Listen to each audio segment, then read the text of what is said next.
ശരി, കണ്ണൂരിൽ നിന്ന് ബിജീഷ് ഗോവിന്ദൻ കൂടിയുണ്ട്. ബിജീഷ്, പൂർണ്ണമായി മത്സര സാധ്യത തള്ളിക്കളയാൻ കഴിയില്ല. കാരണം കേരള ഹൗസിൽ നിന്ന് NOC ഉൾപ്പെടെ വാങ്ങിയിട്ടുണ്ട് കെ സുധാകരൻ. അപ്പോൾ 12 മണിക്ക് മാധ്യമങ്ങളെ കാണുമ്പോൾ എന്തായിരിക്കും കെ സുധാകരന്റെ മനസ്സിലുള്ളത്? നിലപാട് എന്നതറിയാൻ കാത്തിരിക്കുകയാണ്.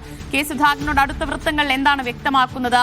കണ്ണൂരിൽ എത്തിക്കഴിഞ്ഞാലും മത്സര രംഗത്തേക്ക് വരാതെ പ്രചാരണ രംഗത്ത് നിന്ന് മാറി നിന്നുകൊണ്ടുള്ള ഒരു പ്രതിഷേധ രീതിയിലേക്ക് കെ സുധാകരൻ കടക്കുമെന്നാണോ?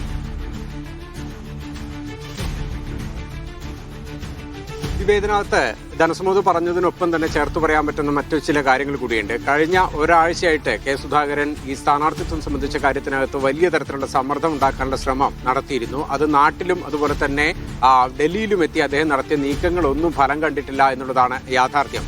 കെ സുധാകരൻ ഡൽഹിയിലെത്തിയിട്ട് ഒരു മുതിർന്ന നേതാവ് പോലും അദ്ദേഹത്തെ വന്ന് കണ്ടില്ല. ഈ പറയുന്ന ഷാഫി ആയാലും AP അനിൽകുമാർ ആയാലും വന്ന് കണ്ടത് സുധാകരന്റെ നീക്കം എന്താണെന്ന് അറിയാൻ വേണ്ടി മാത്രമാണ്. അല്ലാതെ സുധാകരനെ ഏതെങ്കിലും തരത്തിൽ അനുനയിപ്പിച്ച് പാർട്ടിക്കൊപ്പം നിർത്താനോ അല്ലെങ്കിൽ നേതൃത്വത്തിന് വഴങ്ങുന്ന തരത്തിലേക്ക് കൊണ്ടുവരുന്നതിനുള്ള യാതൊരു നീക്കവും KC വേണുഗോപാൽ ഉൾപ്പെടുന്ന ഹൈക്കമാൻഡിന്റെ ഭാഗത്തുനിന്ന് ഉണ്ടായിട്ടില്ല എന്നുള്ളതാണ് യാഥാർത്ഥ്യമെന്നാണ് അദ്ദേഹവുമായിട്ട് ഏറ്റവും അടുത്ത് നിൽക്കുന്ന ആൾക്കാരിൽ നിന്ന് നമുക്ക് അറിയാൻ കഴിഞ്ഞിരിക്കുന്നത്.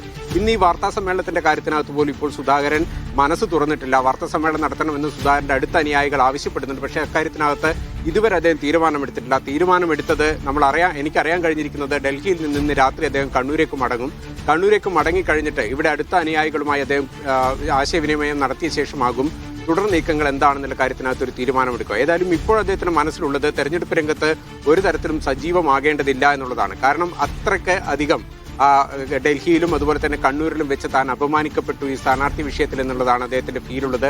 KPCC പ്രസിഡന്റ് സണ്ണി ജോസഫ് അടക്കം തന്നെ തള്ളിപ്പറയുന്ന നില കൈക്കൊണ്ടു. ഒപ്പം തന്നെ KC വേണുഗോപാൽ ഇതിനകത്ത് കൃത്യമായിട്ട് കെ സുധാകരനെതിരെ ആദ്യം മുതൽ തന്നെ അദ്ദേഹത്തെ ഒതുക്കുന്ന രീതിയിൽ അല്ലെങ്കിൽ അദ്ദേഹത്തെ അവഗണിക്കുന്ന തരത്തിലുള്ളൊരു സമീപനം സ്വീകരിച്ചു എന്നുള്ളതാണ് കെ സുധാകരന്റെ മനസ്സിലുള്ള കാര്യം. അത് അദ്ദേഹം അടുത്ത ആൾക്കാരെടുത്ത് കൃത്യമായി പറഞ്ഞിട്ടുണ്ട്. പക്ഷേ ഈ ഘട്ടത്തിൽ പാർട്ടിയെ മൊത്തം തന്നെ സ്നേഹിക്കുന്ന ആൾക്കാരെ മൊത്തം അവഗണിച്ചും അവഹേളിച്ചും അല്ലെങ്കിൽ അവരെ തീർത്തും ഒഴിവാക്കിക്കൊണ്ടും പാർട്ടിക്കെതിരെ ഒരു നീക്കം ഉണ്ടായിക്കഴിഞ്ഞാൽ അത് തന്റെ ജനസ്വാധീനത്തെ തന്നെ ഇല്ലാതാക്കുന്ന ഒരു തരത്തിലേക്ക് പോകുമെന്നുള്ളൊരു വിലയിരുത്തൽ അദ്ദേഹത്തിനുണ്ട്. അതുകൊണ്ട് തന്നെയാണ് ഈ ഘട്ടത്തിൽ അദ്ദേഹം വല്ലാത്തൊരു പ്രതിസന്ധിയിലാണല്ലേ. പാർട്ടിക്കൊപ്പം പോകാനും കഴിയില്ല. ഇത്രയധികം കടുത്ത അവഗണന നേതൃത്വത്തിന്റെ ഭാഗത്തുനിന്നുണ്ടായിട്ടും ഇപ്പോൾ പാർട്ടിക്കൊപ്പം നിൽക്കാനും കഴിയില്ല. പൂർണ്ണമായ ഒരു മത്സര രംഗത്തേക്ക് ഇറങ്ങാനും സാധിക്കാത്ത ഒരു വല്ലാത്തൊരു പ്രതിസന്ധിയിലല്ലേ കെ സുധാകരനുമുള്ളത്? തീർച്ചയായിട്ടും അദ്ദേഹം ആ കടുത്ത പ്രതിസന്ധി നേരിടുന്നുണ്ട്. കാരണം ഒരു ഘട്ടത്തിൽ അദ്ദേഹത്തിന് സ്ഥാനാർത്ഥിത്വം ഇല്ലാതിരുന്നു കഴിഞ്ഞാൽ പാർട്ടി വിട്ടുപോകുമെന്ന തരത്തിലുള്ള അടക്കമുള്ള അഭ്യൂഹങ്ങൾ പരന്നിരുന്നു. അതിനെ അദ്ദേഹം തള്ളിപ്പറഞ്ഞില്ല. കണ്ണൂരിൽ മത്സരിക്കുമെന്നുള്ള കാര്യത്തിനകത്ത് മാധ്യമങ്ങൾ അവസാന ഘട്ടത്തിൽ ചോദിക്കുമ്പോഴും മത്സരിക്കും എന്ന് പറഞ്ഞ സുധാകരൻ പിന്നീട് നേതൃത്വത്തിന്റെ ഭാഗത്തുനിന്ന് ഒരു തരത്തിലുള്ള വിട്ടുവീഴ്ചയും ഉണ്ടാകില്ല എന്നുള്ള ഒരു കാര്യം ഉറപ്പായ ഘട്ടത്തിൽ അദ്ദേഹത്തിന് പിന്നെ ഇനി എന്ത് എന്നുള്ളതായിരുന്നു അദ്ദേഹത്തിന് മുന്നിലുള്ള ചോദ്യം.